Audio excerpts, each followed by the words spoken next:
So, isang magandang araw sa inyong lahat mga katiits. So, meron na naman tayong isang panibagong exploration and discovery about sa legendary Yamashita treasure na nakatago dito sa Pilipinas. Okay? So, ngayon, meron tayong isang area na pinuntahan.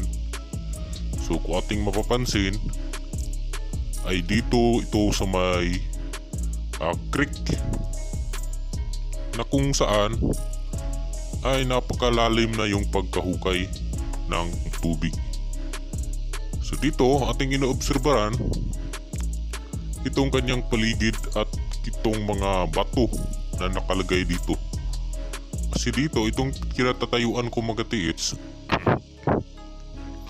ay hindi ito maroon tong mga kakaibang shape. Dito yung harapan, ang mga rock formation ay kakaiba, para siyang hindi normal. Kumbaga parang gumawa sila ditong pader. Okay, so mapapansin kasi natin mga katiits yung pader ay yung gilid ng creek na isang normal. Dito sa harapan itong binidyohan ko ay para siyang sinimento. Yan o, meron pang kumapit na maliliit na bato. Pero itong sa harapan, dito sa left side, hindi naman ganito kanyang mukha. Ano lang sa mga lupa. Kung ating mapapansin kanina, mayroon yung lupa na gumuho kasi lupa lang yun. Dito sa kabila ay solido yung kanyang pader. Hindi siya lupa, para siyang sinimento. Kung kaya hindi ito magkakaroon ng landslide kasi solido mga katiits at hindi rin ito matitibag ng baha kasi matigas. So yun yung napansin ko dito mga katiits. Yan o, halos halo-halo ng bato nilagay dito sa pader. Napakalaki. So kakaiba itong area ito mga katiits, based kung ating mapapansin doon sa previous vlog natin ay yung mga creek na pinuntahan natin bababaw, hindi malalim. Ito nasa 30 feet yung lalim patungo pa itaas. So napakalalim na ng hukay dito. So dito yung area na isang magandang mga palatandaan o mga senyales na mayroon silang itinatago dito. So dito mga katiits, nag-proceed lang tayo, no? Nag-observe lang tayo sa ito mga makikita natin. Kasi based dito sa ating nakikita, yung mga bato dito sa ibaba ay hindi ito mga accurate na yung mga positioning niya dito. Tansya ko dito hindi talaga ito dito naka-positioning. Kasi kapag ganitong klaseng creek mga katiits, napakalalim na ng hukay at yung mga bato ay mga puti, yung tubig dito ay napakalakas. Hindi ito mahihinang tubig dito mga katiits. Yan o, yun yung mga palatandaan natin mga katiits kapag yung isang creek ay may malakas na tubig. So basically yung ating makikita dito na kakaiba is itong pader na napakasulido. Okay, so ito yung napansin natin dito. So yun mga katiits, nagpatuloy nga tayo dito sa ating paglalakad at ating tinitingnan yung mga paligid ay mayroon ko napansin dito mga katiits. Mayroon ditong old century tree o yung matatanda na ng mga puno.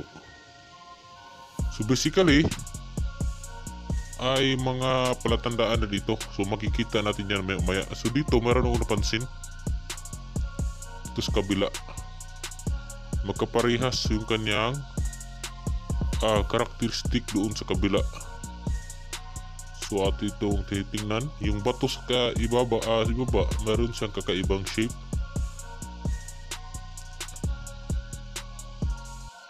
Ito mga katiits, pansin nyo yan. Yan o, diba kakaiba? kahit saang creek tayo pupunta, hindi tayo makakita ng ganyang klaseng mga rock formation na mayroong kakaibang positioning, tapos yung kanyang foundation ay solido. Okay, so dito ay ito yung napansin natin na kakaiba dito sa area ito. So basically, kapag ganitong klaseng mga rock formation yung ating makikita, yung mga possibility na pwede nilang gawin dito is mga enclosed tunnel. Ano ba yung enclosed tunnel, mga katiits? Sa may gilid ng creek, gumawa sila ng isang tunnel, and then pagkatapos nilang lagyan ng mga deposito doon sa ilalim, ay ilagan niya itong tinabunan yung entrance, nilagyan ng maraming bato, tapos sinimento at sinulido. So yun yung mga possibility na pwedeng mangyari dito, mga katiits, kapag ganitong klaseng area. Kasi mataas na yung pagkahukay pa ilalim, mga katiits, nasa 30 feet. So ibig sabihin, pwede silang makagawa dito ng nasa around 10 feet yung taas ng entrance ng tunnel, kahit gaano po yan kalaki, pahiga yung hukay. So pwede silang gumawa dito, and then tabunan,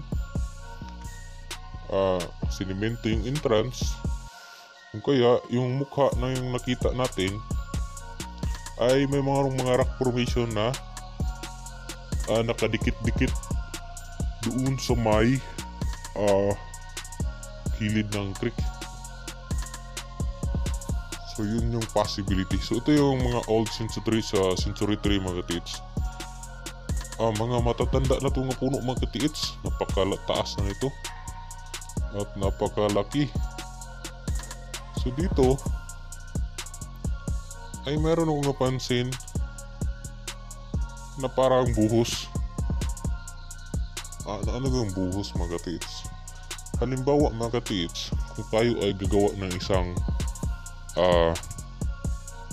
halimbawa sa simento o kalsada, diba meron tayong mga combination ng mga hindi lang isimento yung ating ginagamit, gumagamit din tayo ng maliliit na bato o yung tinatawag natin na graba, mga katiits, ano? Graba, hinaluan ng semento. Yung graba, yung maliliit na bato na dinurog-durog, mga katiits. So dito ay aking napansin na merong may buhos dito, mga katiits. Yung karakteristik niya kapareha doon sa na-discover natin nung nakaraang video natin. Yun bang bato na ginawa ng Hapon. So yun yung nakita natin kakaibang discovery, mga katiits, ano? So napakaganda nito. Ito yun, mga katiits. Ito dito sa part na ito, kakaiba, mga katiits. Marang siyang parang swimming pool dito, pwedeng liguan. Tapos itong gilid ay ako ay nagtataka, mayroon siyang tubig. Hindi natin mapuntahan yung pinaka front niya, mga katiits, kasi may tubig, mababasa tayo. Pero ito yung napansin natin na kakaiba dito sa area. Wala tayong sign na nakita about sa mga symbol o mga palatandaan, pero meron tayong napansin na kakaibang mga rock formation na nakalagay dito sa area ito.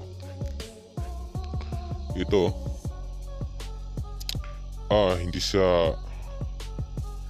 siya mga normal, mga kakaiba, unique na mga karakteristik ng mga bato. Okay? Dun sa ibabaw, yung batong iyan, Hindi lang karo, pero para yung ginawa mga tits, hindi yan katulad dito sa nakita natin dito sa harapan, no? Hindi yan katulad ng batong yan. Kakaiba yun. Para yung ginawa. Meron siyang maliliit na bato-bato na nahalo. Okay? So, yun yung magandang exploration at discovery sa araw na ito mga tits. I hope na na-enjoy nyo yung ating exploration. At huwag nyo kalimutang mag-subscribe mga tits para ma-update kayo sa ating panibagong video. So yun lang at maraming salamat.